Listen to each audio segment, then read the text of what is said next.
Men often mistake confidence for the loud proclamation of strength. They confuse volume with authority, arrogance with power, and flamboyance with influence. But allow me to tell you the truth: true confidence is not measured by how many people hear your voice, but by how firmly you command yourself. The foundation of confidence, the root from which all dominance grows, is control. Control over your words, your emotions, your actions, and most importantly, over the way others perceive you. Consider this carefully. A man who cannot master himself can never master others. He is like a general who cannot command his own army. Chaos will erupt, and his enemies will exploit every weakness. The truly confident man understands this. His power is not in showing off recklessly, in holding himself with such discipline that no circumstance can pull him down. He remains calm where others rage. He remains silent where others chatter. He chooses his words with precision, like a swordsman choosing the angle of his strike. When a man lacks control, he becomes transparent. Insecurities spill out for all to see. Anger reveals his weakness. Desperation exposes his dependence. Loudness betrays his emptiness. And once the world sees these cracks, his enemies will not hesitate to strike them. That is why the man of true confidence guards himself as a fortress. His composure is his wall, his restraint is his gate, and his silence is his watchtower. Few can breach a man who governs himself this way. Control is not suppression, it is mastery. Do not confuse the two. Suppression is weakness disguised. It is the man who bites his tongue while boiling inside, the man who pretends to smile while trembling in fear. But mastery is different. Mastery is the calm of one who has conquered his impulses. It is the quiet certainty of one who knows he does not need to prove anything. This distinction is what separates the weak from the truly powerful. Observe the great rulers of history. The king who shouts in every council meeting reveals his insecurity to his subjects. The ruler who grows angry at every insult lowers himself to the level of the fool who insults him. But the one who sits in silence, who answers only when it matters, commands attention without ever asking for it. His silence becomes heavier than the words of others. His restraint draws respect, for people see he is not moved by trivial matters. This is the man they will follow, not because he demands loyalty, but because he radiates control. Confidence rooted in control is not about always having the answer. It is about never appearing lost. Even in uncertainty, the controlled man moves with measured steps, never revealing doubt to the crowd. For people do not follow the one who panics, they follow the one who appears unshaken, even in storms. In war, soldiers do not look to the loudest among them, but to the one who remains calm when chaos erupts. His composure steadies them. His silence strengthens them. That is the influence born from control. And here lies another truth: a man who controls himself also controls the perception of others. Every action, every pause, every word is calculated. When he chooses to speak, people listen because they know his words carry weight. When he remains silent, people wonder what he is thinking, and in that uncertainty he gains even more power. This is how confidence creates an aura, a presence that extends beyond the man himself, shaping how others feel in his presence. Those without control are slaves to the crowd. Their emotions are dictated by the opinions of others. They rise when praised and collapse when criticized. But the man who has rooted his confidence in control is untouchable. Praise does not intoxicate him, and insult does not shake him. He remains balanced, steady, immune to the highs and lows of fleeting opinion. And in this steadiness, others recognize his superiority. The weak will ask, how can one learn such control? The answer is both simple and demanding discipline. One must practice restraint in speech, in anger, in reaction. One must learn to observe before responding, to measure before acting. This discipline becomes habit, and habit becomes nature. Soon, what once required effort becomes effortless. The man no longer pretends to be calm, he is calm. He no longer suppresses anger, he has transcended it. He no longer needs to prove confidence. He embodies it. And when a man reaches this point, he becomes dangerous in the eyes of others. For those who cannot be provoked cannot be controlled. Those who cannot be rattled cannot be defeated. His enemies will exhaust themselves trying to draw a reaction, but his silence will crush them more deeply than words ever could. His allies will lean on his composure, finding in him a pillar they can trust. His presence alone will bend the room, because people will feel his control before he even speaks. This is the essence of true confidence. It is not found in showing the world how strong you are. It is found in showing the world nothing it can use against you. It is found in the calmness that makes others uneasy, in the restraint that leaves others guessing, and in the mastery of self that makes you untouchable. The man who possesses this control is not just confident. He is unshakable, immovable, and destined to command respect wherever he stands. Men have always feared silence, for silence exposes them. They rush to fill every gap with words, to prove themselves through noise, to shield their insecurity with endless chatter. Yet, the man of wisdom and power understands that silence itself is a weapon sharper than any blade. Silence unsettles, it creates mystery, it forces others to reveal themselves while you reveal nothing. Restraint, paired with silence, is the hallmark of true strength, for he who controls his tongue controls the battlefield long before swords are drawn. Observe the weak and the desperate, they cannot stop themselves from reacting. Every insult pulls words from their mouth, every provocation drags them into battle they did not choose. They expose their emotions too quickly, they show their hand too openly, and in doing so, they grant their enemies the keys to their weakness. The man who cannot restrain himself is always predictable, and that the predictable man can always be defeated. But the one who remains silent in the face of provocation, the one who smiles while others rage, is the most dangerous man in the room. Silence is not emptiness. It is strategy. When you do not speak, others speak more. They fill the void with their secrets, with their assumptions, with their weakness. They rush to explain themselves, to justify their actions, to prove their worth in your presence. All the while, you remain still, and by saying nothing, you learn everything. This is how kings gain advantage without lifting a finger, how generals disarm armies without drawing a sword. They let others reveal what should have remained hidden, while they themselves remain impenetrable. Restraint is equally powerful. Any man can shout, any man can respond with anger, but few can hold themselves steady in the storm. Restraint is the discipline of a ruler. When you do not respond to provocation, you deny your enemy satisfaction. When you do not show your emotions, you deny your rival the ability to manipulate you. Restraint transforms you from a man who is acted upon into a man who chooses when and how to act. That choice, that control, is what separates the master from the slave. Consider how silence and restraint shift power in social interactions. In conversation, the loud man often believes he is dominant. In truth, he is merely performing for the approval of others. The one who listens silently, who measures every word, draws more attention than the loudest voice. His silence forces others to wonder what he is thinking. His restraint makes them uneasy, for they cannot predict him. That unease turns to respect, and respect turns to influence. Thus, without saying a word, he dominates the exchange. This is why the man of silence is feared in politics, in war, and in personal relations. People trust him, for he does not reveal everything. People respect him, for he does not waste his breath. People fear him, for his silence leaves them blind, uncertain whether he is friend or enemy, whether he agrees or disagrees, whether he plans to strike or to wait. The silent man forces others into a state of endless speculation, while he, calm and restrained, watches them betray themselves with their own words. Restraint is also the mark of patience, and patience is the weapon of the conqueror. Those who rush to act often fall into traps. Those who cannot endure silence often reveal their desperation, but the man who restrains himself waits for the moment when his enemy grows careless. He waits for the slip of the tongue, for the mistake born of impatience, and then he strikes with precision. His restraint gives him time, and time itself becomes his ally. Understand that silence and restraint do not make a man passive. They make him deliberate. They give him space to observe, to calculate, to control not only his own actions, but also the reactions of those around him. When he finally chooses to speak, his words carry the weight of thunder, for they are rare and deliberate. When he finally chooses to act, his actions appear inevitable, unstoppable, because he has waited for the exact moment when resistance is weakest. The crowd fears silence because it forces them inward. It reveals their own uncertainty. The confident man embraces it. He allows silence to magnify his presence. He knows that he does not need to prove himself with constant explanations. He knows that restraint does not weaken him, it strengthens him, because it keeps his enemies guessing and his allies respecting. The rulers who mastered silence have outlived those who wasted words.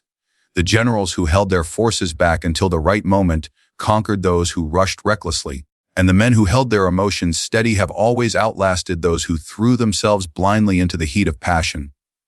Silence unsettles because it suggests depth. Restraint intimidates because it suggests control. Together, they create the aura of unshakable confidence, the kind that bends others to your will without you ever needing to demand it. Confidence that depends on the approval of others is no confidence at all. It is a fragile illusion ready to collapse the moment applause stops or criticism begins.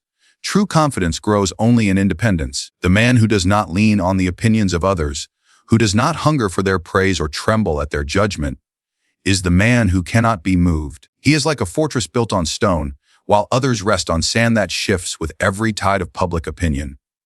Dependence is the poison that destroys the spirit of men. Look around and you will see it everywhere. Men seeking validation from their peers, chasing the approval of women, longing for the recognition of society. They believe they are strong when praised, yet their supposed strength is owned by those who give it to them. Their confidence is borrowed, not earned. When the crowd turns against them, they crumble, for the foundation of their self-worth has never belonged to them. But the independent man does not play this game. He stands apart, knowing that his worth is defined by his own judgment, not by the fleeting voices of the crowd. Consider the rulers of history who were enslaved by public opinion.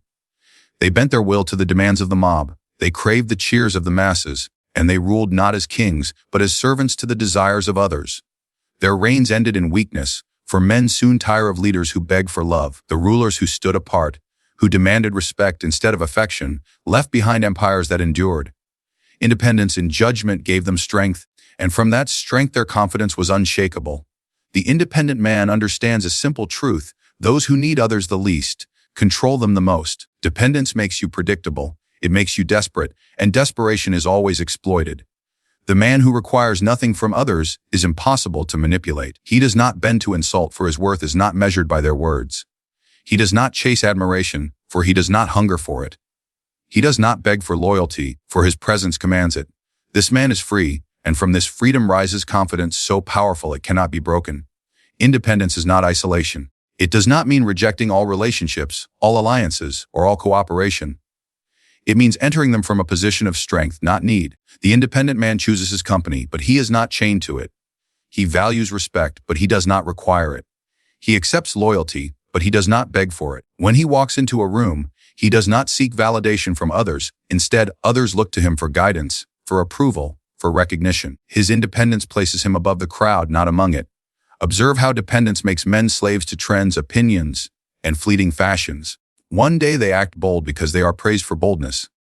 The next day they act humble because boldness is mocked. Their behavior changes not from principle but from pressure, and so their confidence shifts with the wind. But the man of independence acts from his own reasoning.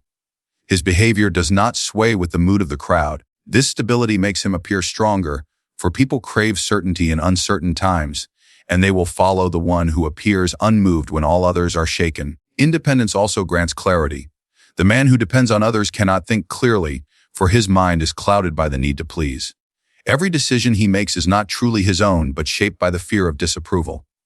But the independent man is free to see the world as it is, not as others demand he see it. His confidence is sharpened by his ability to act without hesitation, because he does not waste time wondering how others will judge him.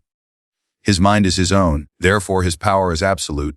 There is a reason why the strongest men in history often walked alone in their decisions. They listened to counsel, yes, but they trusted their own judgment above all. They understood that independence does not mean refusing advice. It means being the final authority. A man who cannot stand by his own judgment is not confident. He is a puppet waiting for strings to pull him. But the one who can listen, weigh, and then decide without fear of disapproval, that man commands destiny itself.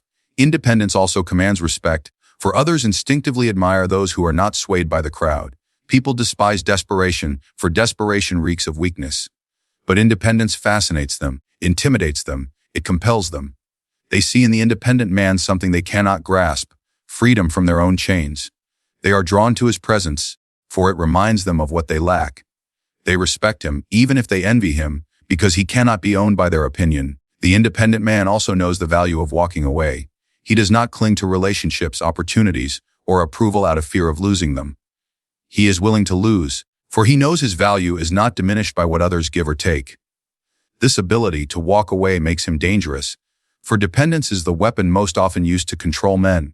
The man who has nothing to lose cannot be threatened, and the man who needs no validation cannot be broken. This is where his confidence thrives, in the certainty that he is complete without the approval of others. And so, true confidence does not bloom in the soil of applause. It does not grow in the shadow of dependency. It thrives only in independence, where a man answers to himself first and foremost.